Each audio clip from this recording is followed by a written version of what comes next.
Stars of Matt Kajeski here, and we want to tell you about all the exciting things we've got at Betting You, our college sports betting podcast that we're going to be breaking down each and every day, giving you the picks for college football. You can find it on the Odd Shopper YouTube channel. You can find it on anywhere you listen to podcasts. Matt, I know you're the college football guru. Tell the people what they can expect each and every week.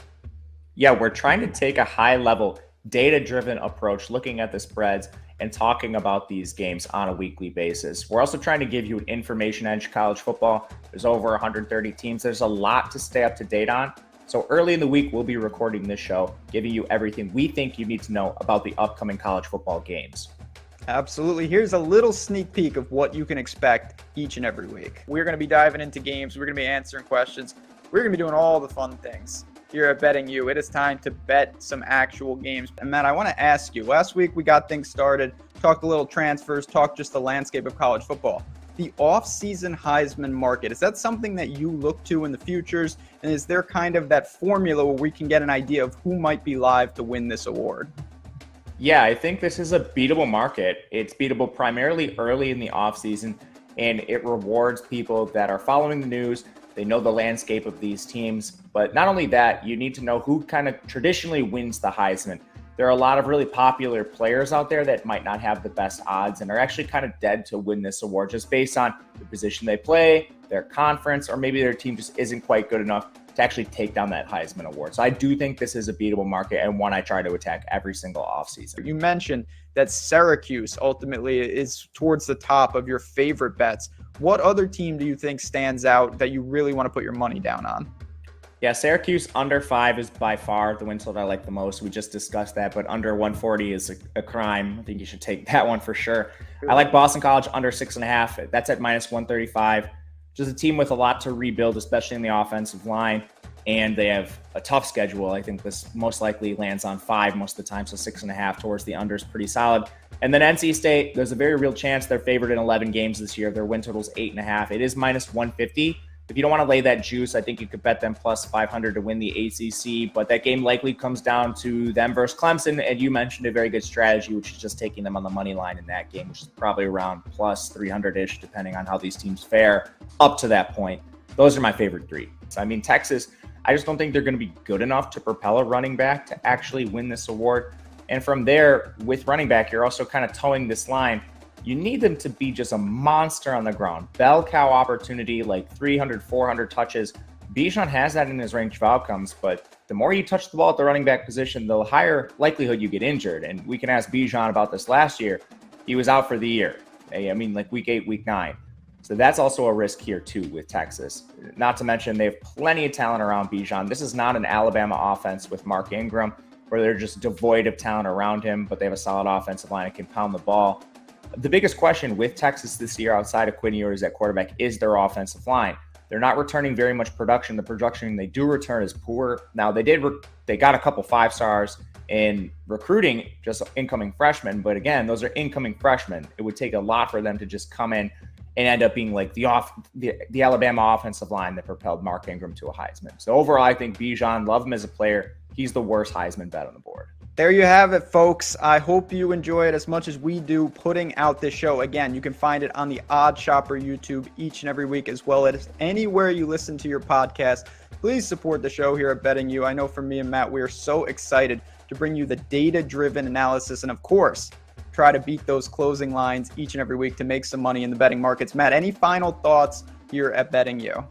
Just thank you guys all for being here. Really looking forward to having a fun upcoming season with you all. Absolutely. We will see you all year to cash some tickets.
And we are live. Welcome to the MLB Strategy Show. It is Friday, August 26th. I am Josh Engleman. I am joined by Adam Scherer, and we are brought to you by Prize Picks. Big day today, 14-game slate, lots to talk about. Not only are we breaking it down right now, but we're going to break it down again in like 3 hours, so it'll be a blast. If you don't have an idea of where we stand on this slate, by the time we get to 4 o'clock, you weren't listening. So you're going to get the goods today, a lot. Before we get started, hit the like button, subscribe to the channel, hit the notification bell so you know when everything goes live. I'd ask you how your day went, but I know it wasn't as good as Greg's, which is also equally as irritating for me, considering I really liked the Yankees yesterday. But kudos to Greg for shipping, I don't know, basically everything. Yeah, hell of a night for Greg. Was frustrating for me too, because it was one of those nights where, like, when I did the deeper dive, I didn't really know where I was going to get to. And I was like, oh, I like the Yankees. I think you should get to the Yankees. And then I personally end up not getting to the Yankees, and Greg just takes down everything with the Yankees. So yeah, good for Greg. Been a nice week for stochastic analysts not named me or you. Yes, it has. Which is not the way that I like to start strategy shows. It would be a lot cooler if it was a nice week for stochastic people that were named Josh and Adam. Yeah, yes, it would. I would certainly like it a lot more. But yeah, kudos to Greg. Just I saw his screenshot. I sent it to you when you came in, but I saw his tweet and I clicked on the link and I was just like, oh man, Greg shipped the four-seamer. That's awesome. I had no concept that there was like another image attached to that, and then he had also banged out the relay throw which is the actual prize of all of that stuff. What did he finish late? Like late in the night, he was in K? first and third. So he was in first for 50 and third for like 10. So at some point he got tied by someone who subscribes to Stokastic also. Yeah. I know it was all three of them at the top, but yeah, he at some point late in that game actually lost like 15K.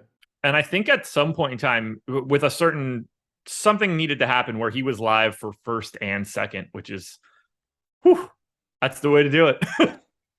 Corner the market. Oh man, Josh is not 6'9". Would be nice for multiple reasons, but no, I wouldn't want to be 6'9" unless I had enough athletic ability to be a professional with it. Otherwise, that's just an inconvenience. Yeah, there's no. I don't know that there's really any benefit unless you're a pro athlete to being 6'9". No, like you would just rather be 6'3", 6'4". Yeah, I'm already not totally happy at my current height for being on planes and stuff. Right. I've gotten to the point now where I need that extra leg room and everything sucks. So I would not want to be 6'9" unless I could get anything out of it. It wouldn't help me. 6'5" is like the cap on like what you actually would want your height to be, right? Yeah, and realistically, it's like 6'2" to 6'4". Yeah, like I wouldn't want anything more at this point in time. There's no benefit once you're in your late 30s. That much I could tell you. Well, but I don't know that there's even a benefit like not in your late 30s, like other than just being like an oddity at a bar. Like if you're 6'4", 6'5", you're doing fine anyway. Yeah, the only thing that I would want to be tall for is like high school athletics. Right. To just be like the dude. Otherwise, I don't care. And to be fair, I was friends with a guy in high school, or sort of friends with a guy in high school who was like 6'11", and he like couldn't even make varsity basketball, so it kind of worked against him because everybody was just like, dude, how fucking bad are you at basketball that you can't make this team? Yeah, I would be. That's quite the bummer. I'd be working so hard, just be like fumbling the ball all over. To his credit, apparently he was good at tennis, but not the sport for you.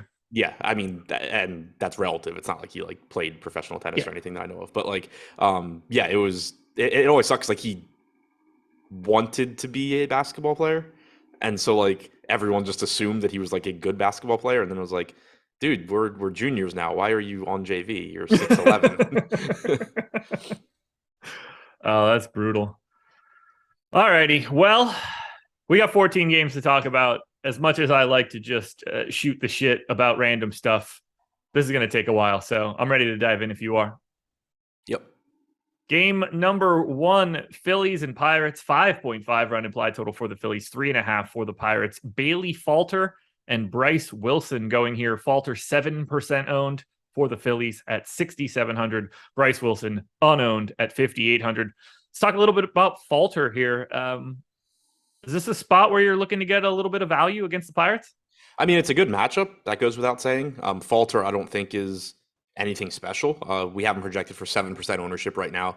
$6,700 price tag is reasonable. So far this season, he has struck out 22.8% of hitters, 4.61 xFIP. He's just kind of a guy, I think, if you land on him in lineups here or there, he's going to look okay because he's cheap and facing the Pirates, but not a great pitcher. 19.9% strikeout percentage against righties, 245 expected ISO so far this season. He's been better against lefties, as you would expect. 23% strikeout percentage, 141 expected ISO. The Pirates lineup projects to be predominantly right-handed. The only two lefties that are expected to be in there are Gamble and Marcano. So just, I think, a pretty mediocre pitcher, but a good spot. I was a little surprised to see, not that like how much I'm getting, because I'm basically just with the field, but I have him projected pretty well for everybody at the bottom. I guess that's what happens when you face a really crappy Pirates team. Yeah, I mean, 3.2 implied run total for the Pirates. It'll do it. Yeah. We're not going to talk about Bryce Wilson, correct? He sucks. He does suck. The Phillies, number one in our top stack tool, number one in mine as well, number one in ownership as well. How do you feel about this Phillies team? We talked about them a little bit yesterday. I kind of feel the same way I do today that I did yesterday, in that they are the chalkiest team. I get why they're chalky. I'm going to be lighter than the field. Yeah, and one thing that really stands out today is that the pricing isn't nearly as favorable as it was yesterday. We have them right now with a 0.8% chance of being the top value stack, which I thought might have been a typo, but I looked, and I mean, Schwarber's 5,800, Hoskins 4,700 is fine. You're getting Harper back, so like obviously that's a plus for the stack, but it's a $5,700 guy that you are going to want in your stack now. Real Muto is 5,700, Castellanos is up to 4,500.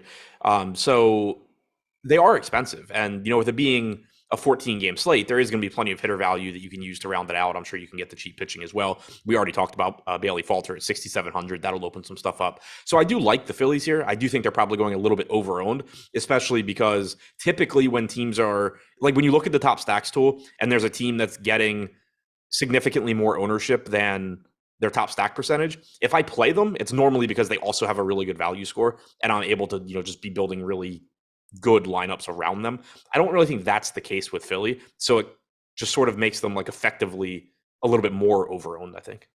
Yeah. Like for right now, I have them in 5% of lineups, 6% of my stacks. I'm perfectly happy with that given their current ownership. So that's where I stand. On the opposite side, we have the Pirates, who are wildly uninteresting and not a team that I'm trying to get to. Yeah, individually, Brian Reynolds, Brian Hayes, Michael Chavis at 2K. Those guys look pretty solid, I think. But 14-game slate, Pirates are the Pirates. Another massive super chat.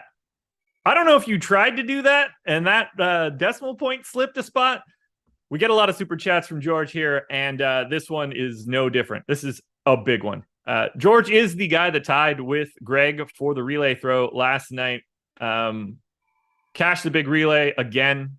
It says wouldn't be possible without you guys. But dude, congratulations, man. That's so awesome. Thank you for the super chat. Helps out a ton. That one's going to hold up for the entire show. I don't think that timer is going to run out by the time we get to noon, man. I think that's awesome. Congrats. I think that's the biggest one we've ever had. So kudos for that. And I mean, winning's fun. It is. It is fun. Or at least I remember it being fun. It's been like a month. I was talking about, my parents are in town, and I was talking to my parents, and we were talking about going to Dallas. And they're like, "Oh, was your buddy like super excited when he won?" And I was just like, "I mean, yes, but like not as much as you guys think that would be." Right. Yeah. Like not the first time that something like that has happened, but he was also extremely annoyed that somebody else won. Yeah. It's still really awesome and definitely like a very big positive, but like they couldn't understand like the concept of it being tamer than it was. They're like, "Oh, we would have gone crazy." I was like, yeah. It's just awesome. It's all. Yeah. Like it was great. I was excited, but it was just like, yeah, okay, that's it's not like I'm sure I would be a little bit more excited like if I won, the baseball one or something for $1 million, where like, never done it before. Yeah. Dude, that's so sick. Picking up the relay throw again. I'm anxious to see how long that lasts in the like how long that takes to tick down. I don't really know the math. I don't know how it works. Yeah, so we'll see how long the decay is on that bad boy. Yeah, hit that like button if you can, guys. Let's celebrate for it. Wow, good stuff. All right, let's get away from this game because I don't want to talk about the Phillies and the Pirates any longer. Now we could talk about another. That can't be right, can it? I gotta have this typed in incorrectly. There's no way that the Nats implied total is 4.6 today, is there? Yeah. How bad is Mike Minor? Holy shit. 4.6 run implied total for the Nats. That is not the pitcher that I would have assumed was pitching against them. Like, not that he's any good, but I would have assumed it was like. Who's that jackass from yesterday with the 5.8 FIP or whatever?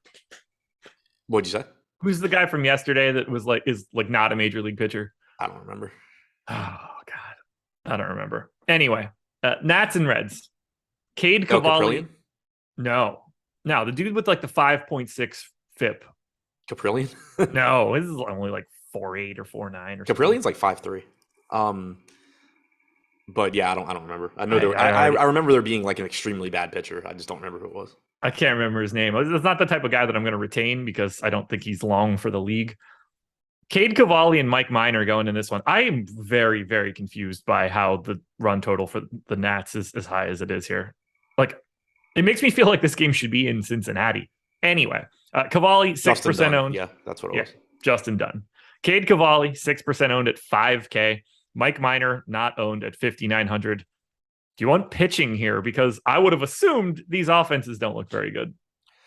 I'm pulling up Cavalli now because I know he's a highly regarded prospect. So I do want to see 20 starts for him this year, 97 innings pitched, 25.9% strikeout percentage. He's got a big time fastball and no command per Fangraphs. Yeah, good slider too, it looks like, and good curve. Yeah. It looks like he has 4+ pitches according to Fangraphs. Just doesn't have any idea where those shits are going. Yeah, AAA last year, 24 innings, walked 10.7%. This year, 9.7%. But it does seem like he's stretched out. He is facing the Reds. He is 5K. I think you can play Cavalli. He's getting 6% ownership. I kind of like it. What?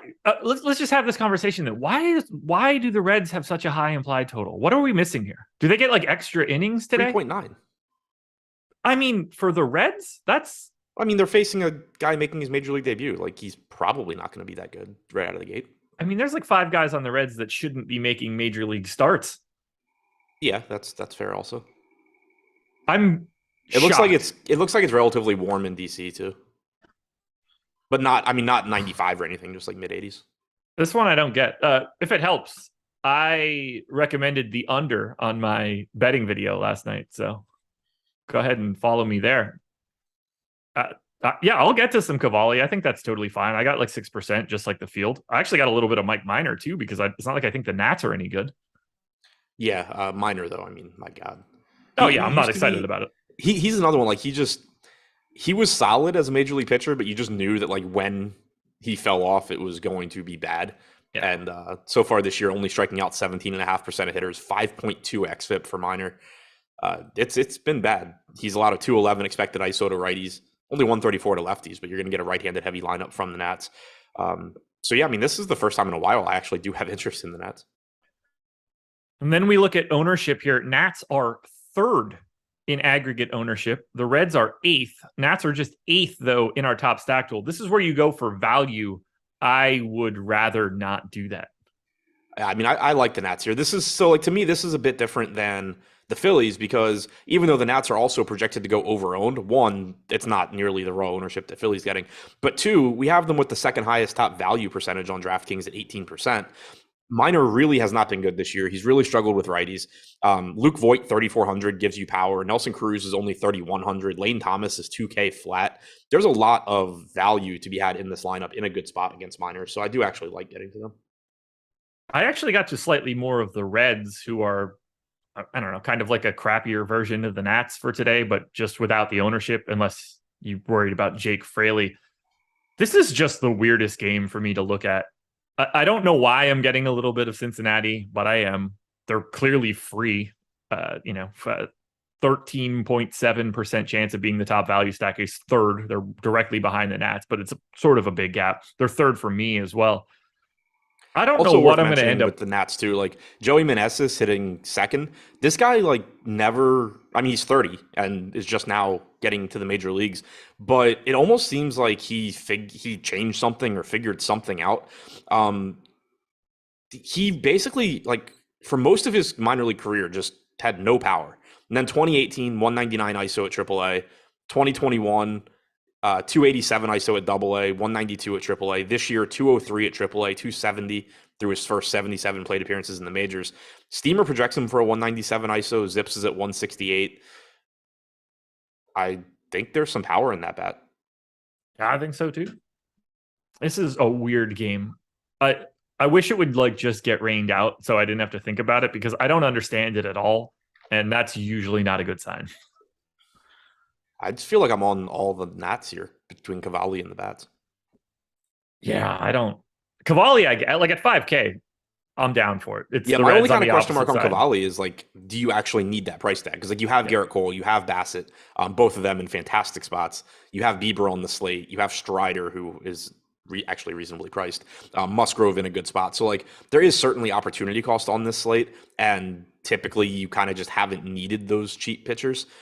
So that's the one thing that would hold me back. But at the same time, I kind of thought the other day when Christopher Sanchez pitched for the Phillies, I was like, oh, you know, he looks pretty solid, but I don't think I'm going to need to get to that price range. And then I got 20%. So I do think the 5K on Cavalli is pretty appealing. So do I. I don't know how much I need him. I can just say for right now, from Bieber down, I have 50% ownership. So 25% of all of my pitcher ownership is made up by everybody from 8,800 down. I just don't need all that much value at the bottom. Were we just that much worse back in the day, or is this just a pricing thing? Because I feel like getting the 4 to 5K pitchers used to just be like a thing that was always happening. It's a pricing thing. Hitter pricing across the board used to be more expensive, and top-end pitcher pricing used to be more expensive. So you, one, kind of had to choose anyway, and then two, if you wanted to play like any semblance of a good offense and the top pitchers on the slate, you had to find that 5K guy. Yeah, I thought was really fun, and I miss it. Yeah, like I feel like the bottom basically doesn't exist any longer. Right. Yeah, you get good point per dollar guys, but then it ends up just being like, okay, well, they 2.5x their salary and gave up 20 points to, 20 raw points to the SP2, and you were able to find those 20 points by switching 2 bats out of your lineup and going cheaper. Yep. Yeah. No, I mean, we used to do entire shows like talking about cheap pitching, and I mean, one, it was kind of overboard, like the level of digging in that we did, like it's not a part of my process anymore. But at the same time, it was actually like useful back then. Now it would just be like, oh, well, that's an interesting show talking about pitchers, but they're going to combine for like 8% ownership because they're totally unnecessary. I forgot about that. When the FanVice thing first happened, we did like an actual just pitcher show. Yeah. Totally forgot about that. Yeah, digging through like Brooks Baseball and stuff. Yeah. I don't think I've even opened that site this year. I forgot it existed. I smoked those memories clean out of my head. Let's go to game 3. Like, one, my process was totally different back then, but two, like you actually could get an advantage by finding good cheap pitchers. And now it's just like, oh, cool, you found a good cheap pitcher. Who cares? Yeah. He's 4% owned and should be. Right. All right, here's a spot that I'm going to talk about a lot. I think you'll be with me. Blue Jays and Angels, 4.8 run implied total for the Jays, 3.7 for the Angels. We're going to either one of the pitchers here because it doesn't seem like the ownership is there. Yeah, I mean, Mitch White at 7,100, getting like 1% ownership, probably going a little bit under-owned given the good strikeout matchup, but there's also 28 pitchers on the slate. A lot of them happen to be good. I don't have a ton of interest there. Like, I mean, I think he's a perfectly fine play, but only a 17.8% strikeout percentage. You're probably just going to be able to do better. Like, it's a spot where if I need to get down to Mitch White, one, I'm probably playing Bailey Falter instead, or two, I'm going to just go to Cavalli and upgrade my bats. So that's where it's like, I don't know that I really get there. And then Detmer's 8,800 against the Blue Jays, I think a pretty easy pass given all of the other options on this slate and the price tag in that matchup. What I do want to talk about would be the Blue Jays. No surprise there for me. 6th in our top stack tool, 11th in ownership. I've got them a little bit higher in top stack, and not that I needed them to be a little bit higher, but this is one of my favorite teams of the day. I have them currently as my most exposed team, and yet they are only pulling 3.5% ownership. So Sign me up for the Blue Jays. Is it sign Yeah, you up if for the if Blue that Jays? ownership holds, that's really appealing. I ended up not getting to them yesterday. They ended up being okay. But right now, the only hitter in this lineup projected for double-digit ownership on DraftKings is Alejandro Kirk at 10%. He's a $4,400 catcher, so that's very reasonable. Everyone else, Vlad Guerrero is second highest at 5%. There is a ton of right-handed power in this lineup. Detmers isn't a bad pitcher by any stretch. He's a highly regarded prospect, 23.8% strikeout percentage, 163 expected ISO allowed to righties. But the upside with this team is just ridiculous, and they're not getting much ownership. They're not that expensive either. Springer, Guerrero, both over 5K on DraftKings. Hernandez 5K flat, Bichette 4,900. But it's outside of that, Gurriel's reasonable at 4,400. Mentioned Kirk is a good catcher option. Merrifield's 3,700. You can go Espinal at 2,700 if you really need savings. So it's not that it's a cheap lineup, but there are some ways to kind of offset the expensive guys. Yeah, I mean, I've got, I mentioned it before, I've got 150 of my 200% of pitcher ownership at 9,100 and higher, and still have the Blue Jays as my most exposed team. It's not stopping me from getting to the good pitching either. So might as well. And it's not like I only have, Espinal and Merrifield to round it all out, and I'm not getting to all the other, the most exposed guys that I have here are Kirk and Gurriel. This works for me. I love the Blue Jays today. At this moment right now, if lock were in 5 minutes, the Blue Jays are my number one stack. Yeah, I think that's reasonable. I have no idea who mine would be, but that's certainly a good one. Sure. I like them at home too. I mean, yeah. 107 park factor for righty power too. Yeah. Oh, and also, I think I'd asked you recently on a show and you looked it up and I already forgot the answer. But the Blue Jays are one of the teams that's just long been accused of cheating at home and being much better. So I don't know if it's even a thing anymore, but I just always prefer them at home. Yeah.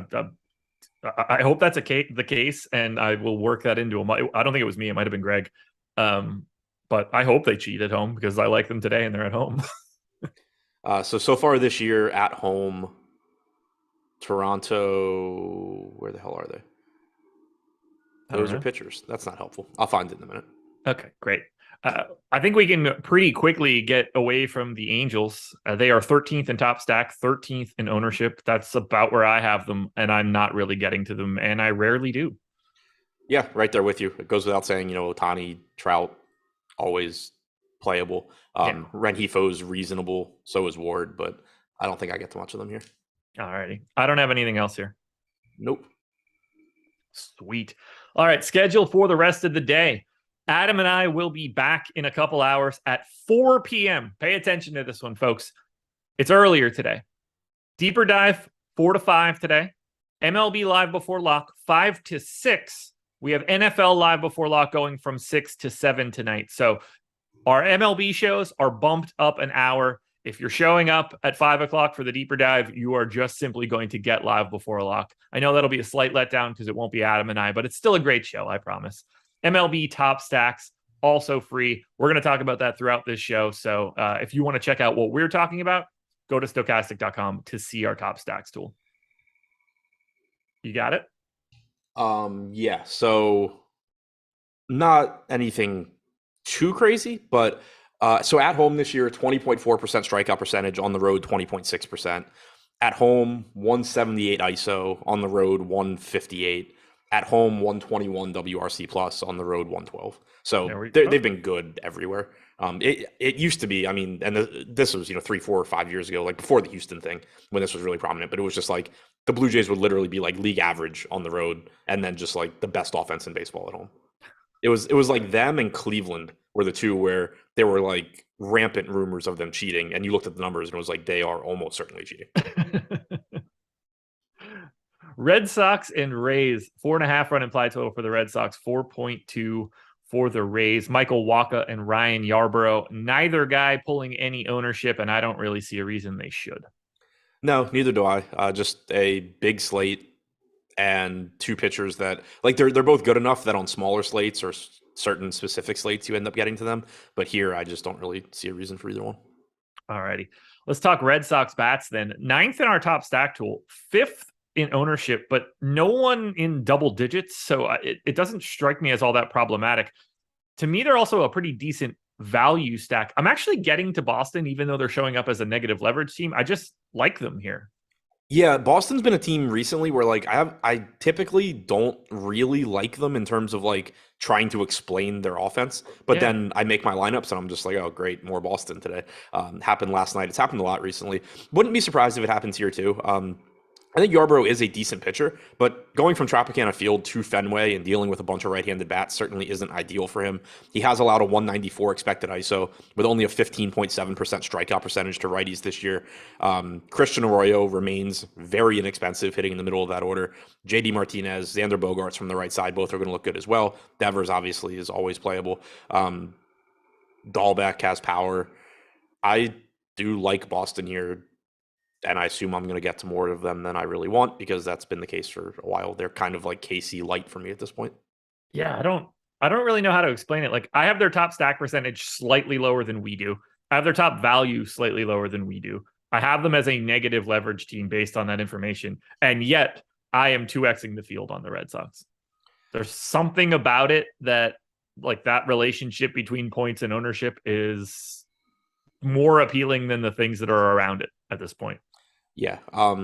Like, and they're good, obviously. You know, I got a 180 aggregate ISO, 113 WRC plus. I'm not mad that I'm getting there. Yeah, but I think what drives it for me a lot is the value that Arroyo offers in the middle of that lineup, but then also Dahlbeck being pretty much always low owned and having multi-position eligibility, so he shows up in a pretty, relatively high percentage of my optimal lineups, and then those two just kind of push up the rest of the Red Sox. And like obviously, Devers just works by default. JD's been bad, but he's only 4,300. Bogarts is a $4,800 shortstop. That obviously works. So go Boston, at least as of right now. What about the Rays side of this one? 6th in top stack, 7th in ownership. I've got a little, but nothing too crazy. Brandon Lau is up to 13% ownership. Otherwise, no one's really pulling anything major. Yeah, I mean, they kind of just look like a middle of the road stack to me. Waka's decent. It isn't. It is a park upgrade for Tampa Bay going into Fenway. Waka's allowed a 150 expected ISO to righties this year, 166 to lefties. Lau, I think, is clearly the guy that you get to first. Outside of that, it's an okay stack. I don't think it really stands out on this slate, but it's not like an easy write-off either. It's kind of just there. Unrelated to baseball, you've got a lot of Connors, right? For golf. What? You have a lot of Corey Connors, right? Yeah. Okay. I'm excited that he's playing by himself. Oh, I thought you were going to tell me he withdrew, and I was going to say, cool, that probably saves me points. No, I'm not going to tell you that, but I assume that's he's going to be getting started in like 15 minutes. So hopefully playing alone goes as well for him as it did for Aaron Wise yesterday. Yeah, I mean, it always goes well for me. If I play by myself, I like play the best golf I've ever played, and then as soon as I catch the group in front of me, I just can't hit the ball off the ground. I'm never better than when I play with myself. Anything else we want to talk about here? No, somebody in chat asked if Christian Arroyo was in an early look cash lineup. I'm pulling up Fantasy Cruncher now. I'm just going to do an early crunch with our projections. Oh yeah, I haven't done that either. Let me do that too. Close. Still have my crunch from earlier open.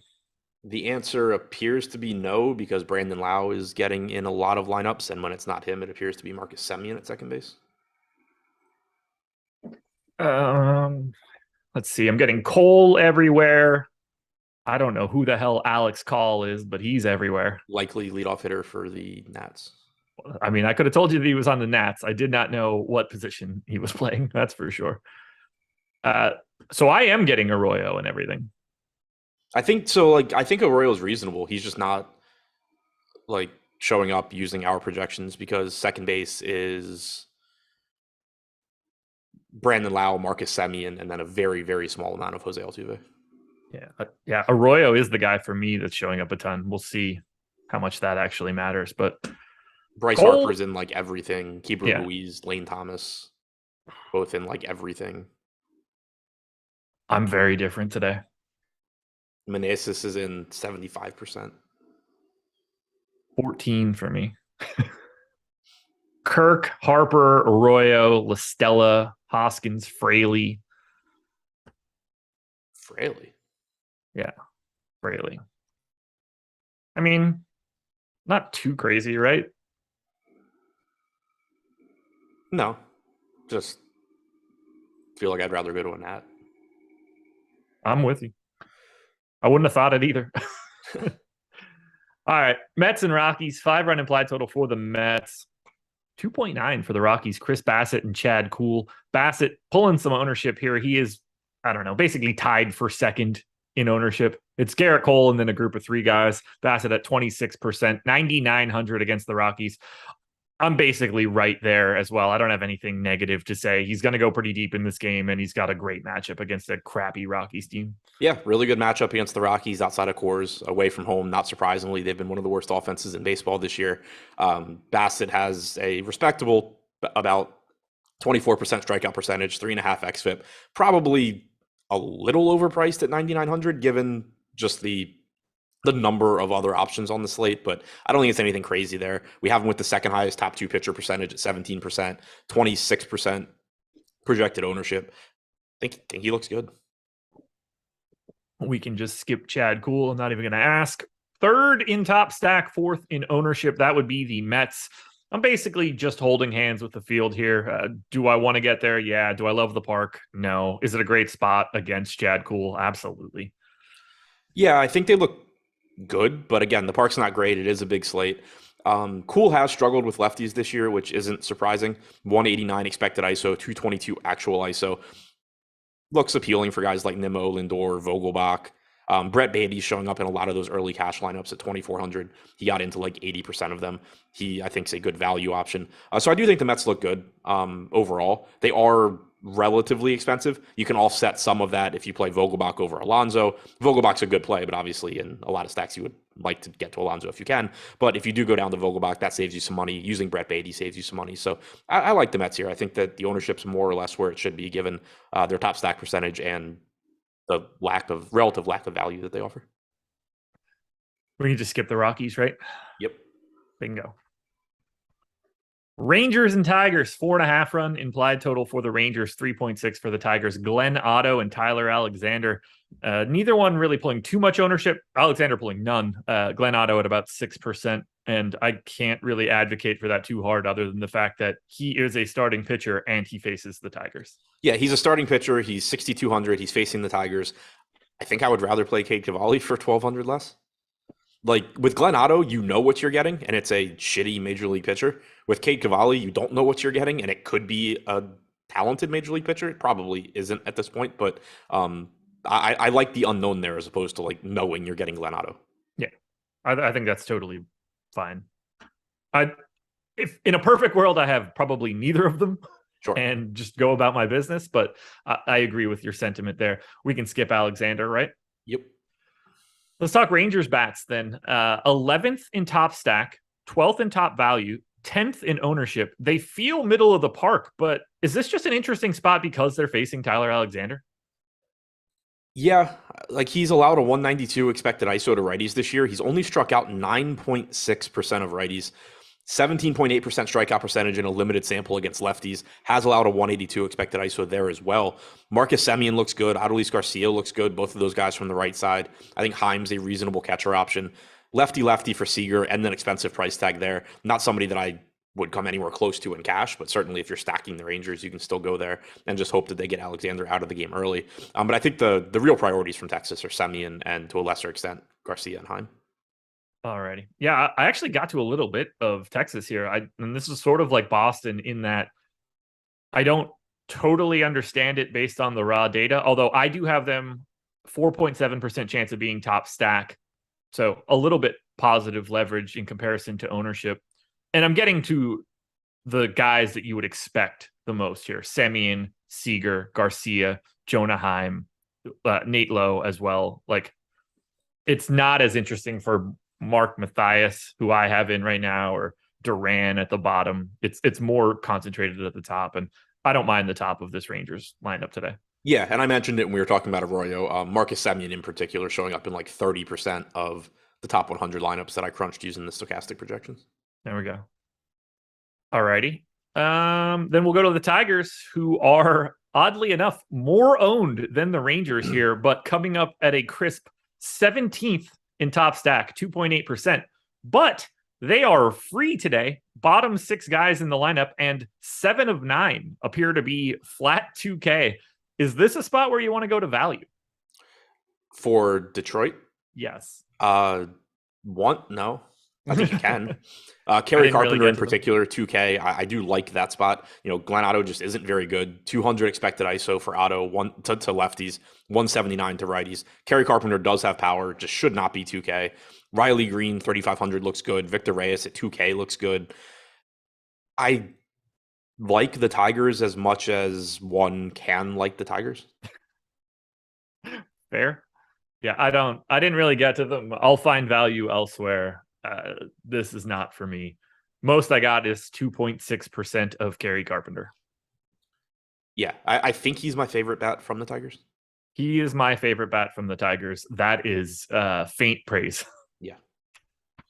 Guys from the Tigers I actually like would be Kerry Carpenter, Riley Green, and then I think there's like a drop back to where it's like if you get some Reyes or some Baez, that's fine. Yeah, those we are in agreement. Yeah, the guys that like, so like the kind of the way I'm thinking of it is, since I don't know like what my Tigers exposure will actually be, thinking of guys on the Tigers that like if they hit 2 home runs tonight, would I just be like, oh damn, like I didn't have them, or shit, I would have liked to have had them? Riley Green and Kerry Carpenter are the two where I'm like, where I would be mad if they were slate winners and I didn't have them. Yeah, if it's Harold Castro and Tucker Barnhart, I'm going to be all right with it. Right, yeah, it's going to be like, oh, it would have been nice to be there, obviously, but like, whatever. If it's Kerry Carpenter, it's going to be like, damn it, why didn't I get more? Yeah. Twins and Giants, 4.1 run implied total for the Twins, 3.8 for the Giants. Joe Ryan and Alex Wood. Neither guy really pulling any ownership. Ryan, 7,800. Wood, 8,300. Are you seeing pitching here? I think both pitchers are okay. Joe Ryan has taken a step back this year, 4.5 xFIP, but still has a 23.5% strikeout percentage, has had some power issues. Wood has an identical 23.6% strikeout percentage, 3.38 xFIP. Good pitcher. On this particular slate, I just don't really think I get to too much of either one. 4% ownership coming into Ryan, less than 1 coming into Wood. They're basically just guys that are going a little bit under-owned, but are also relatively low probability plays and are at price tags that aren't super appealing. All righty. I don't have anything really to add. I got 5% Joe Ryan, and that's not worth talking about on this slate. Also, with regard to Ryan, drastic strikeout splits. 29.6% strikeout percentage against righties, only 17.6% against lefties. We know that the Giants play the platoon game as much as pretty much anyone, so you can expect a left-handed heavy lineup here from the Giants, which is not good for Joe Ryan. All righty. Let's talk bats then. I guess I'll start with the team that I'm actually getting to a bit. That would be the Giants, which I actually hate. 16th in top stack, 19th in ownership. I have a little bit more. This is another spot where I'm not entire. I assume it's because of the lefties in the Giants lineup, but I just really don't enjoy getting to San Francisco. Do you want the Giants at all? I think that they offer some value here, and I do think that the left-handed bats are in a good spot against Ryan. Like I said, a huge drop-off in strikeout percentage, also a 188 expected ISO allowed to lefties this year. The obvious issue is the pinch hit risk. I've talked about it before. I'm not as scared to go to them against right-handed pitching as against lefties, just because teams have a more difficult time matching up with left-handed hitters. Looking at the Twins bullpen, it looks like they have 2 lefties in there, in Smeltzer and Caleb Thielbar. So, I mean, they'll probably get La Stella and Wade out of the game, but like I think you're probably safe with Jack Peterson. Obviously, any righty that starts, Flores, Longoria, they're going to be fine. Crawford probably won't get pinch hit for if he's starting. So, and the nice thing, like assuming La Stella and Wade are at the top of the order, is they're cheap, and they are at the top of the order. So maybe you get an extra at bat anyway. But there is some pinch hit risk, but it's not as scary for me as when they face a lefty. Yeah, I'm 9% right now, so this is a pretty big stand for me. I don't hate it. I mean, lefty power plays up pretty big in Minnesota. This might be like the biggest disparity in the league. 82 right-handed park factor for power or for home runs in Minnesota. 111 for lefties. So if you're going to get 5 lefties in the Giants lineup, that's a pretty decent spot to try to pick up some random home runs at low ownership. So I don't hate the idea. Minnesota, not all that different than the Giants on the opposite side. 2% chance of being a top stack, 2.6% ownership. But this is a team that I'm not getting to. So I don't know if that's just because of a sea of right-handed power here, but right-handed hitters, maybe not right-handed power. I don't really have anything to say about Minnesota. Yeah, it's not a super appealing spot here against Alex Wood. Buxton, I don't know if he's on the injured list or not, but I assume he's not playing again today, one way or the other. Polanco at second base, 4,100 looks reasonable. Correa looks okay. But this lineup kind of just gets thinned out pretty quickly once you get down to like Tim Beckham, Max Kepler, Sandy Leone, whatever a Celestino is. It's not a particularly appealing lineup at the moment. And then Wood, again, is a good pitcher as well. 158 expected ISO to righties this year. I don't expect to get to much Minnesota. That works for me. Well, let's talk a little bit about prize picks. Maybe not. Well, I'm attempting to pull up prize picks and it is not working for me right now.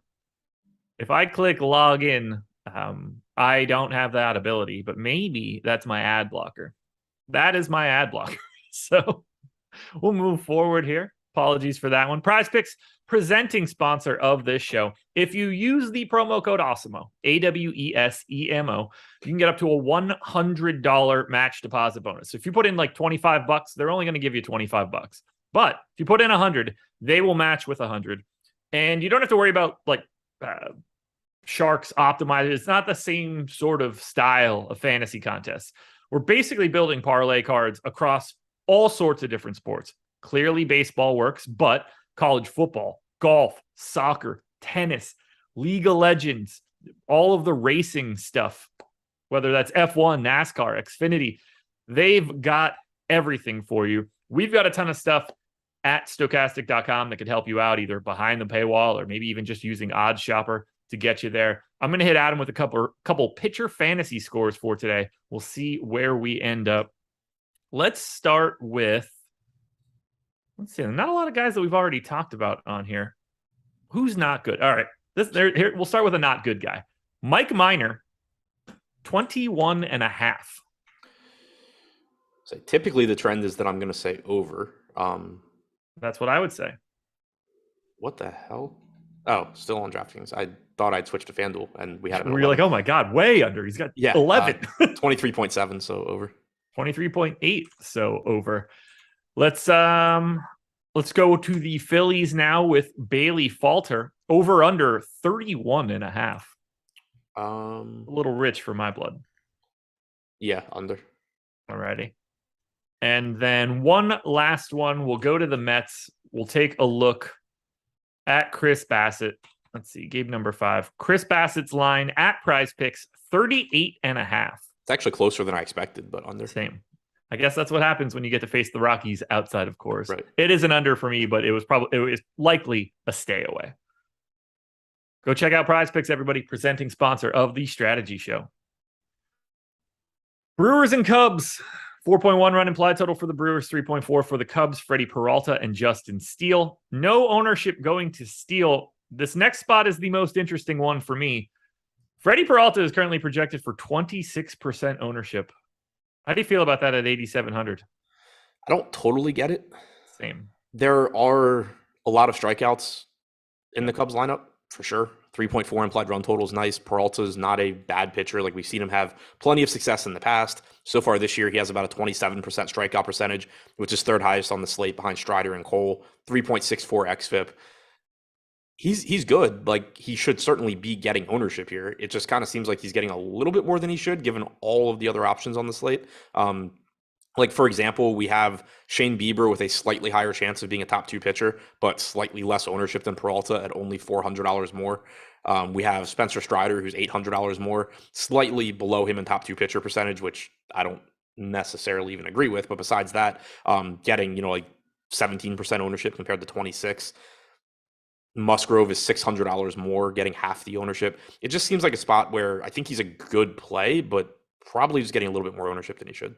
Right now, I'm jamming Musgrove, and Peralta is my biggest fade at pitcher. I get the appeal here, but I don't think the Cubs are bad enough that, like, I want to get to 26% on a 14-game slate. However, the price works. And if he can start going a little bit deeper into games, which you would expect, I guess. Yeah, I mean, pitch count's been there the last 2 games, which is good. 92 2 games ago, 95 last game. That helps. Justin Steele, I don't think we really need to talk about.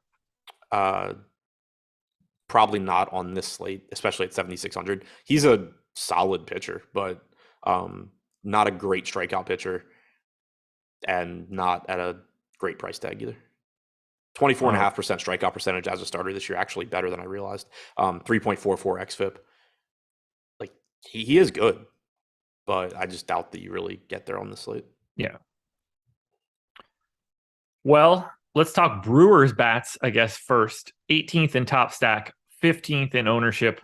And I'm basically neutral here. They're not jumping off the page. I'm with you here that like Steele's a good pitcher, just maybe not a great DFS option for today. I don't really need to target the Brewers. I don't really need to target the Cubs either. To me, there's not a lot of hitting that I want to get to. Yeah, the Brewers are in a pretty tough spot. I mean, I mentioned Steele being good against righties this year, and you are likely to have a right-handed heavy Brewers lineup. 22.6% strikeout percentage, 100 expected ISO, 302 expected WOBA. Just a pretty solid pitcher. If you're looking to the Brewers, I think, Adames, McCutchen, Renfroe are pretty much where you're looking, but not a particularly appealing spot for me. Connors birdied one. Oh, good. Yeah. On the green and on the par 3 too. So. Oh, good. Not going to make that birdie putt. It's a 39-footer, and he putts like I would putt. So. Wait, I thought you said he made birdie. On 1. He's now on 2, par 3, on the green in his first shot, but he's 39 feet I from thought the you hole. said, okay, I thought you said 1 was a 3 and he birdied it. Nah, but he's not going to make a 39-footer unless they give him a garbage can to putt into. All right, let's go to game number 9. Astros and Orioles. 5-run implied total for the Astros, 3.5 for the Orioles. Lance McCullers and Kyle Bradish. McCullers 10% owned at 9,700. Not my cup of tea for today at that price tag, but good to see him back. Yeah, good to see him back. Don't love the price tag. Don't really know why he's getting 10% ownership at that price tag, given everything that's around him. Yeah. Like he's certainly got a ceiling. There's a lot of volatility here. He's made 2 starts in the majors this year. He's dealt with a ton of injuries. For his career, he's always been somebody that gets a lot of ground balls, gets a lot of strikeouts, walks way too many guys. So like even when he was healthy, like pre-injury, he was always a volatile pitcher. Now I think you just add to that, not knowing exactly what you're going to get from him going forward. And then the fact that like he's more expensive than so many of these good pitchers. I understand he's got a high ceiling. I think the ownership's just probably higher than it should be. Yeah, I got to 2% if he's at 10%. Even if he dropped to my 2%, I'd probably have like 5. Right. And that's about all I'm looking for here. I just find there's better options out there. Yeah, it's just like, I mean, even looking at our projections right now, and again, not that medium projections are everything, but Bieber projects better, Peralta projects better, Strider projects better, Musgrove projects better, and McCullers is more expensive than all 4 of those guys. Yeah. And it's not. I have him with the worst projection of anybody of these guys at the top, except for Reed Detmers. Yeah. And yeah, it's not like McCullers is unowned, and it's not like Musgrove, Strider are getting crazy ownership or anything. There we go. Bradish, I don't think you're going there, right? No, not in this spot. Okay. Bradish is, I think, okay as a pitcher, but certainly not excited to get to him against Houston. Only a 20.8% strikeout percentage against righties this year, 230 expected ISO. He's been good against lefties, 25.5% strikeout percentage, 104 expected ISO. But obviously the lefties he's going to face in this lineup, Alvarez and Tucker, are extremely good. So I don't think Bradish has any sort of an advantage there. And then you've just got a ton of good right-handed bats here as well. Speaking of those bats, 4th in top stacks, 6th in ownership. Are you gonna try to get to the Astros here against your boy Bradish? Yeah, I like this spot. It's in Houston, so even though Houston's not a great hitter's park, you do have right-handed power play up a bit with the Crawford boxes in left. So, like Mancini, again, as always, I like him. Bregman looks good. Altuve looks good. Gurriel's fine at 3K. And then you have the 2 left-handed bats that are just excellent with Alvarez and Tucker. Connors left himself 12 feet off that 30-foot putt, so he's about to bogey too, because he ain't making that 12-footer either. What an asshole. That's what I get for bringing it up. Because anyway. How do you miss by 12 feet? I mean, like, I know how, but like, yeah, as a golfer, how do you miss by 12 feet? 12 feet? Yeah, I have no idea. No idea. He had a 31-foot putt or whatever, 38. Well, I don't know. It was a 50-foot putt that was not supposed to go 50 feet. Yeah, Josh the Jinx Engleman. Completely agree. Completely agree. I don't get the sense you're going to want your Orioles today. Probably not. Like, I do think there is, like I said, a lot of volatility on the colors, but on a slate of this size, I doubt that I really get there. Kyle Stowers, 2K flat, still gives you some upside. But again, there's just so many 2K hitters. Like, I would rather go to Carpenter against Otto for 2K than Stowers. All right. Let's go to the White Sox and Diamondbacks. 4.9 run implied total for the White Sox, 3.7 for the Diamondbacks. Johnny Cueto and Tommy Henry. Neither guy getting any ownership, should they? Probably not. Like, on this slate, Cueto's been okay this year from an actual pitching standpoint. He's struck out 15% of hitters, 4.3 xFIP. Matchup against the Diamondbacks is okay, but I don't really see any reason I'd be paying 8,400 for Cueto here. And then Henry at 6,900. Decent strikeout stuff in the minors this year. Hasn't translated so far to the majors. 17% strikeout percentage, 5 xFIP, and just not necessary on this slate, I don't think. Bogey. Yeah, at least debogeyed. Yeah. Let's talk White Sox bats then. Although I have more of the Diamondbacks bats, so we could have a bigger conversation there. White Sox are 7th in top stack, 2nd in ownership. I don't get it. Why are they 2nd in ownership today? Because they're really cheap. They have a 4.8 implied run total. Tommy Henry hasn't had success so far in his limited time in the majors. I think that all just kind of pushes it up. 171 expected ISO to righties so far for Henry, but you have Pollock at 3,400, Jimenez at 3,900, Abreu at 4K. The only hitter in this lineup above 4K, or in the projected lineup, I should say, above 4K is Luis Robert at 5K. Andrew Vaughn, 3,600 with multi-position eligibility. Andrews at shortstop at 2,500. Harrison's 2,400. It's just a really good value spot. I do think the ownership is probably higher than it should be, and the White Sox certainly have their share of issues this season. But at the same time, a lot of these guys do have long track records of being solid major league hitters, and they are really cheap. The only problem for me is that the first 5 guys in the lineup go outfield, outfield, outfield, first / outfield. That's a terrible team to put a 5-man stack together for. Yeah, it's pretty difficult there. And Moncada got hurt yesterday, so I'm assuming he won't be in the lineup today, which not that he's been great this year anyway, but like that's a cheap third baseman you can normally play. Now you probably don't have a third baseman like from a DFS standpoint on the team. Lefty park factor for homers is massive in Chicago. 1, 2, 3, 4, 6 potential lefties in this lineup against Cueto, and a guy that doesn't miss a ton of bats. I think the Diamondbacks are sneaky here. Yeah, it doesn't allow a lot of power either, only a 134 expected ISO to lefties, but at only 2% ownership, I could get on board with the Diamondbacks here. Rojas and Marte are both expensive, which sucks as well. Varsho is also pretty expensive. Walker's 4,500. But other than that, you have some value. If Rivera's hitting second, he's only 2,600. Jake McCarthy's 3K. I get it. I doubt that I get to too much of them, but yeah. Yeah, I understand it. I don't think they're going to get talked about at all today, and I think the pieces sort of fit together to pretty easily get over a 2% ownership mark. Yeah, I think the thing that might hold me back the most is just the pricing at the top of the lineup. That's fair. Yeah, that Rojas price that's legitimate. Yeah, because it's the thing with a team like Arizona is it's one thing to like mix in a cheap value bat or two to like offset expensive guys, but like Arizona is so limited in the guys that you would like ever want to roster. You like, if you're stacking Arizona, you're probably going to really want Rojas, Marte, Walker, Varsho together, because otherwise, like, kind of what's the point? And they're all relatively expensive. Alrighty, I don't have anything else here.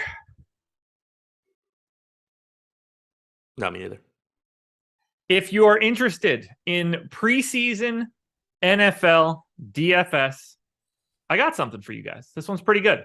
For $7 through Sunday, August 29th, so you've got 3 more days here. If you use the promo code Herbert, Herbert, you'll get our preseason DFS projections. If you're an NFL fan and you want to be playing NFL preseason DFS, this is as good as it's going to get for you guys. I promise you that. $7 for preseason projections. You'll spend more on real dumb stuff like Starbucks for instance. And now you'll just have projections. So click the link in the description of this video, or just use the promo code Herbert at checkout to get those NFL DFS projections for the preseason for just $7. Link is in chat as well.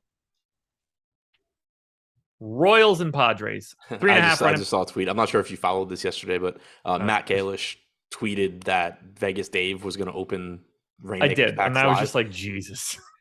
DraftKings stock down 5% today. Oh man, people. He's like, it was obviously a joke. Like, nobody got your joke. Everybody was replying, just being like, "What are you doing?" Like, why would you want that to be your joke?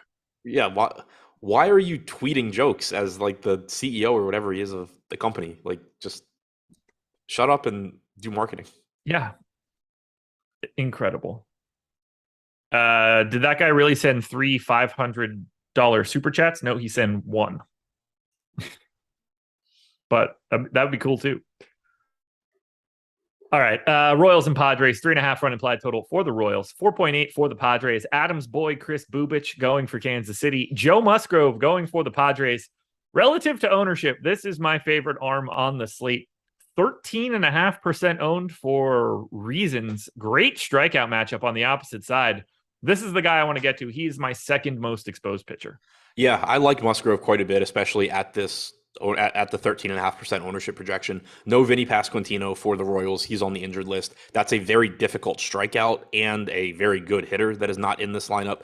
You know, we've talked about Kansas City a lot, normally in the context of me playing way too much of them. They have good hitting prospects, but they haven't been, for the most part, very good at the major league level so far. You're taking Pasquantino out. So this lineup does get pretty bad pretty quickly. Like Melendez, Witt, Perez, Massey's like a league average hitter. Nick Prado's a top 100 prospect, but like Michael A. Taylor, we know isn't a very good hitter. Dozier is not good. Lopez isn't good. Drew Waters probably isn't good. And Musgrove is good. This is a solid park to pitch in. He has the 6th highest strikeout percentage on the slate at 24.4%, but it's in that same range with Bieber and Steele. 3.36 xFIP, reasonable price tag. I'm with you. I think that the ownership's a little bit too low on Musgrove. It's fantastic. I just, this is to me the easiest spot that I could possibly want to get to. I love every single bit of it. You don't really have to worry about power here. The implied total is fantastic. And for some reason, he's just not getting the ownership around, like as much as the people around him. And that's really the appeal. Like, even if him and Bieber flip-flopped ownership, I would still like Musgrove a bunch in the 20s. It wouldn't change anything for me. Now I just feel like I'm getting an even better benefit. Yeah, like the way I see it basically is just, and it goes back to Peralta. I think Peralta's a good play, but if he's going to get 26% and Bieber's going to get 24%, I kind of would just like to move some of that to Strider and Musgrove, because I don't think these guys are very different. I don't either. I'm getting to Bieber as well. Strider, not the guy that I'm getting to all that much. We'll get to that in this next game. Still getting there, but I just think, like, I've got Musgrove by 2 full fantasy points, so it's become pretty difficult, especially at that ownership. I mean, we have Musgrove the lowest of the group, but it's just, you know, Bieber at 19, Peralta at 18.5, Strider at 18.1, Musgrove at 17.8. So like a point, you know, just separating the top from the bottom of those guys. Yeah, that's, when you're talking range of outcomes, that's just nothing. No, not at all. All right. I got to ask you, because it matters. Chris Bubich?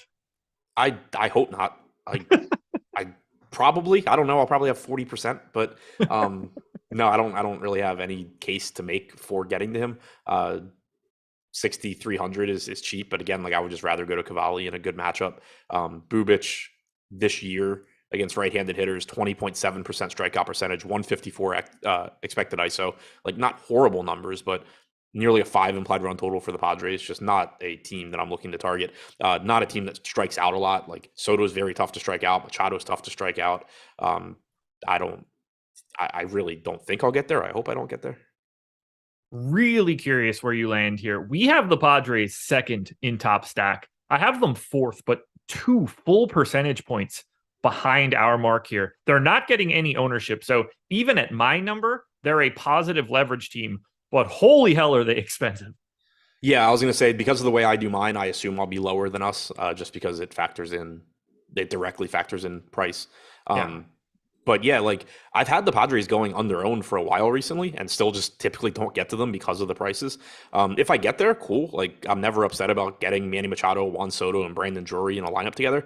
But Drury and Bell are both first base only on DraftKings, so that's problematic. They're both over 5K, in addition to Soto and Machado being over 6K. And it's just another spot where you're like, if I'm stacking the Padres, I don't want the stack to be Will Myers, Kim, Profar, Alfaro. I want it to be Soto, Machado, one of the first basemen, and then mix in 2 other guys, and that just gets really expensive. Yeah, on paper, I get the appeal. I hate the park for it. This is a lot like the Yankees last night, which ended up working out for everybody, but I don't think I'm going to get here. And it's not a spot where I would mind getting there. These guys are so costly at this moment. So we'll see where we end up. The Royals are getting a little bit of love here too. They're basically as owned as the Padres. A little bit different top stack odds, though. 24th overall, 7th in top value. I didn't get a single share of a Royal.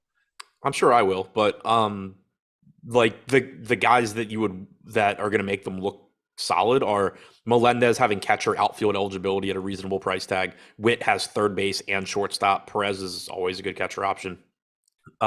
Massey probably hitting cleanup at 2K flat. Nick Prado multi-position 2K flat. So there is value here. There's a lot of flexibility that always makes them look a little bit better. Absolutely hate the matchup though. If it helps, Connor's birdied again. This dude's going to be a roller coaster today. Good. Well, I don't have him in the Survivor, so I don't even know what I want from him at this point. Probably just success, if I had to guess. Well, I mean, maybe, like, because he's in half of my large field lineups, but, like, the Survivor is a 30-person 20K to first. That's fair. I don't have him. Yeah. We'll know a lot more on Sunday. He's like 25, 30% in that, I think. Oh, is he really? Okay. That might be right. Yeah, he's 27%. Okay. All right, here we go. Cardinals and Braves, 3.4 run implied total for the Cards, 3.9 for the Braves. Jose Quintana and Spencer Strider. No ownership going to Quintana. I can't really make a case for it. Strider, 17% owned at 9,500. Look, I like Strider. I don't love this spot. No, the spot sucks, but the pitcher's ridiculously good. $9,500 price tag for the highest strikeout percentage on the slate by more than 5 full points ahead of Garrett Cole. As a starter this year, a 36.8% strikeout percentage for Strider, 2.45 xFIP. I do absolutely hate the spot, and it's magnified by the fact that, Cole is facing the A's and Bassett's facing the Rockies and Peralta's facing the Cubs and Musgrove's facing the Royals. And then you have Strider against a St. Louis team that is insanely good. But still, like, the upside is certainly there for him. He threw 104 pitches last time out. That was the most he's thrown all season. So that's a good sign. It's definitely a risky spot, but very high ceiling for him. He has had success against the Cardinals previously this year, for whatever that's worth, which isn't a lot, but like it makes you feel a little bit better. Struck out 12 Cardinals in 6 innings. If you had to pick one, do you want Strider or Musgrove today? I think Strider. Okay. My lean is Musgrove. I won't be mad if I get either one of these guys, but I think it's really. I just feel so much more comfortable in that spot against the Royals. Yeah, I think it's really close. Strider's strikeout stuff is just so ridiculously good. Yeah. We'll see. I'm anxious to see how this ownership shakes out as we get closer to lock. Let's talk Braves bats, because I can't imagine we're going to Cardinals bats in this spot. Braves are 15th in top stack, 19th in ownership. I have a little, basically just slightly over the field.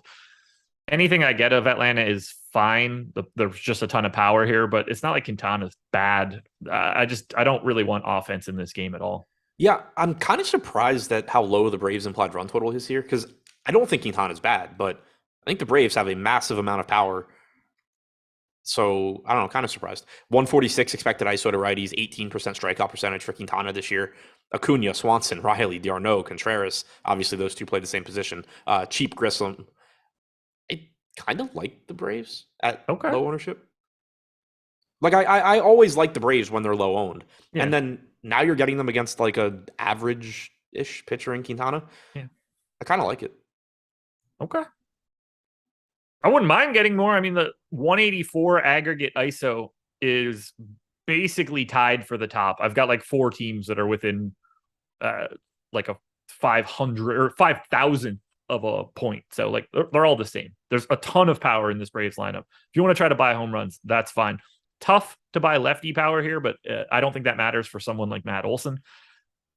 Yeah, and I mean, they're expensive anyway. too, so I guess that's one thing that maybe holds me back from getting to Atlanta. The top 4 guys are expensive. Yeah. Then you get some savings with like Grissom and D'Arnaud if he's in the lineup, but that could end up hurting. On a side note, how drunk were you when you did the run sheet this morning? Why? Because Hold on. First, let's start here. You know how to get to that? I see it on the screen. Oh, okay. It says the Braves have a 3.5 implied run total, which is whatever. It says the Cardinals are at 4.9. That's not what's in the run sheet. Yeah, okay. Lay off the drinks, Mike. I'm reading Braves 3.9 at Cardinals 3.4 in the run sheet. Okay, yeah, that is not what it said on the screen. Okay. So, stone sober is the answer to that one. Cardinals bats against Strider? No? Yeah, no, I'm good. All righty. A's Yankees. This one should also be relatively quick. 2.7 run implied total for the A's, 4.1 for the Yankees. JP Sears and Garrett Cole. I think we could hand wave Sears pretty quickly, even though he's not bad. He is facing the Yankees. Garrett Cole, on the other hand, 10,700 against the A's in a good park, 42% owned and warranted. Give me Garrett Cole. He's the best option on the slate today. I can't believe you're writing off JP Sears that quickly in a revenge matchup. Like, he's certainly going to want to show the Yankees that they should not have traded him to Oakland. I think he's going to look a lot like the Sears department store and be useless today. Unless you need craftsman tools.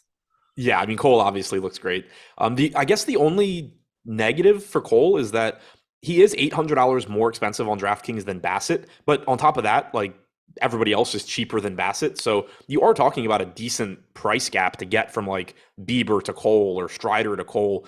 Like, there's probably going to be lineups where it just looks a little bit better if you pair, let's say, Strider Musgrove and hope that Cole doesn't score 35 DraftKings points, which he certainly can. But in any spots where you have a cheap secondary stack or you have value, like you have a good value stack, Cole's going to look good. He's the top projected pitcher on the slate by a couple of points. Good park, good matchup. 2.7 implied run total for Oakland. Second highest strikeout percentage on the slate at 31.7%. 2.81 xFIP is also second, both of those to Strider. So yeah, nothing negative to say about Cole other than there may be some lineups where like you're not sacrificing a ton in the way of ceiling to save $1,200 and get down to like a Strider or a Musgrove or something. My biggest piece, and I'm really happy about the way this is going, and you'll get it too. My most exposed stacks: Blue Jays 3.5% ownership, Rangers 3.9, even Red Sox 6%. That's not all that high. Giants, Diamondbacks, like those 5 teams are not pulling any ownership. So you best believe that I'm jamming in Garrett Cole at that point in time. There's no reason to get away from him if I'm already not on heavily owned stacks. That's how this works. Right. Yeah. Unless, I mean, yeah. So the only 2 reasons to get away from Cole would be if you can upgrade, even if you're not on a heavily owned stack. Let's say like you can go from a mediocre 3K hitter in your stack to like a 4,500 or 5K hitter you actually like. Yeah. That would be or your secondary stack, your one-offs, whatever. And then also the fact that he is 42% owned compared to a maximum 26% amongst all other pitchers. You can roster any 2 pitchers on the slate on DraftKings, and their aggregate ownership at worst is going to barely be higher than Garrett Cole's individually. So like those are the 2 cases against him. But at the same time, if let's say you have a Tiger stack, ignore if you would want a Tiger stack, but let's say you have a Tiger stack where like you can play whatever hitters you want. It's really, really cheap. There's not really any real reason that you would just be saying like, oh, well, I'm going to play Joe Musgrove instead of Garrett Cole, and I'm going to leave $2,000 on the table. Like, obviously it can work out, but typically that's just going to be a mistake because you're already different. And now you're just saying like, oh, well, if the Tigers get there, which is pretty unlikely, now I also need Joe Musgrove to just outscore Garrett Cole. Yeah.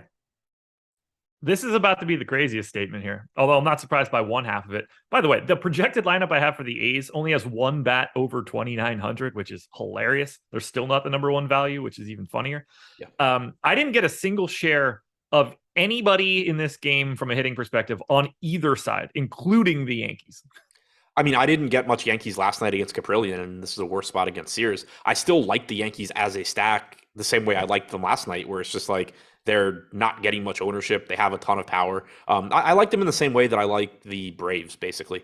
Okay. I don't think they stand out as a priority. The park's not good for power. They're not the best values. But if you can get to the Yankees at no ownership in an okay spot, similar to the Braves, I like the idea of doing that. I just don't know how easy it's actually going to be to get there on a slate of this size. Bingo. Let's close it out. Mariners and Guardians, 3.3 run implied total for the Mariners, 3.4 for the Guardians. Logan Gilbert and Shane Bieber. Gilbert 6% owned at 8,100. Bieber 23% owned at 9,100. I'm right on that mark for Bieber. I've got 24% as well. I've got a couple shares of Logan Gilbert, but I think Bieber looks solid here. Although I don't love targeting the Mariners. I just like the park. Yeah, I was going to say, I don't love targeting the Mariners, but I do like the pitcher, and I certainly like the park. Bieber has the fourth highest strikeout percentage at 24.7%. It's in that same group with Steele and Musgrove. 3.11 xFIP is third best on the slate behind Strider and Cole.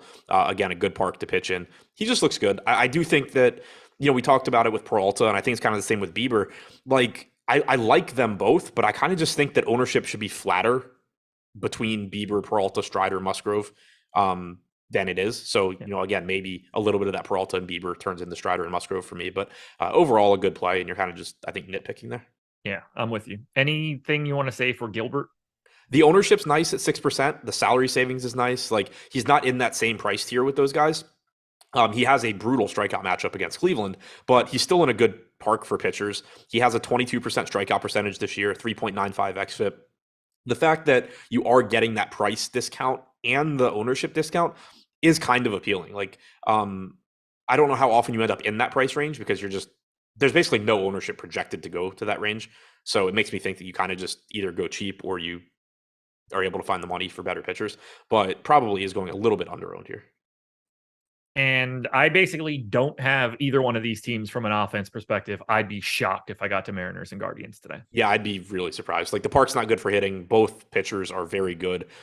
Gilbert, 135 expected ISO to lefties this year. He's actually given up more to righties, 185 expected ISO, only a 20% strikeout percentage against righties compared to 24.5% against lefties. There is virtually no right-handed power in this lineup. Like, Rosario, Gonzalez is the closest you're going to get to it. Yeah, really, really difficult time for really difficult sell for me to get to anything in this game that is not a pitcher. Let's sum it up. Favorite pitchers? Cole, Musgrove, Strider, Bieber. Cole, Musgrove, Bieber, Strider. Cavalli if you have to go cheap. Bassett as well, too. I don't want to. Yeah. I didn't want to leave him out. I just didn't want to name every pitcher, but yeah. I got you. Favorite stacks? I think Houston, Toronto, Washington because of the value. Kind of like Detroit value too at half the ownership of Washington. Well, here are some different perspectives then. I will start with the Blue Jays for sure. They are my number one with a bullet. Red Sox, Rangers, Giants, and Diamondbacks. Those are my top five, and they are separating from the pack at this moment. So, are you playing today? I don't know yet. All right. Well, let me know because I need to know if I need to jam those teams in or not. That's fair. I hope that I am. The early show might make it a little bit more difficult. Cooking some seafood up tonight, so I don't know if I'm going to be able to be around from 6 to 7, but I'll have some time to register. I'll take a closer look once we get to our deeper dive, which is at 4 o'clock today, not 5 p.m. Yeah. Frank Castle said, don't skimp on the stud pitchers today, take the best. I do generally agree with that. This slate kind of reminds me of like a modified version of yesterday where we didn't mention it at the top. I actually played FanDuel and DraftKings yesterday. I did not play a single share of a single pitcher on either site that was not named Jacob deGrom or Aaron Nola. That's kind of how the slate reminds me too. Like, it's not two pitchers, but it's just like a group of like 6 where it's just like, I'm probably just going to have all of my pitcher exposure here and not really screw around with anything else. 80% of projected ownership right now is $8,700 or higher. So the public isn't skipping the expensive pitchers either. That's it. Adam and I will be back in a couple hours. He will have his GPP videos out shortly, so keep an eye out for that. Otherwise, we're done here. Thank you to Prize Picks for being the sponsor. Hit the like button on your way out the door, and we'll see you at 4 p.m. for the deeper dive. Peace.